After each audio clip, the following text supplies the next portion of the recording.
Sir தம்பி பொங்கல் வாழ்த்துக்கள். Thank you, நன்றி. இந்தாங்க சார், பொங்கல் சாப்பிடுங்க. இல்லையா? ஆமாம்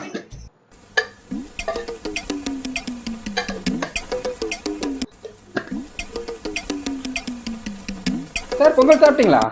எப்படி இருந்தது? பொங்கல் சாப்பிட்டேன், சூப்பராக இருந்துச்சு. எப்படிங்க சார்? நான் தான் பொங்கலே வைக்கல. நான் பொங்கல் காணும்னு சொன்னா நீ தான் இதுதான் காணும் பொங்கல்ன்ட்டு போவேன். எப்படிங்க சார் கண்டுபிடிச்சீங்க? எத்தனை வருஷமா இங்கே வேலைக்கு வர்ற? 10 வருஷமா இருந்தது. 10 வருஷமா இதே தான்டா சொல்லிட்டு இருக்க. கூட இப்போ புதுசாக வேறு இருந்தா பாடுறேன். இங்கே பார், இன்னொருத்த வர்றேன் பார். இவன் என்ன சொல்ல காத்திருக்கானோ. சார் ஐயா கை விடுங்க சார். சொல்லியா? Advance happy birthday sir. ரொம்ப நன்றியா. சார் அட்வான்ஸ் ஹாப்பி பர்த்டே தெரிஞ்சு எதுவும் பதில் சொல்ல மாட்டீங்களா சார்? எதுக்கியா கேட்டா மாட்டு பொங்கல் ஏண்டா டேய், எனக்குன்னே வருவீங்களாடா? எடுத்துட்டு போனேன். எனக்கு முன்னாடி வந்து சார் போங்கடா. சோதிக்காதீங்கடா, சோதிக்காதீங்க.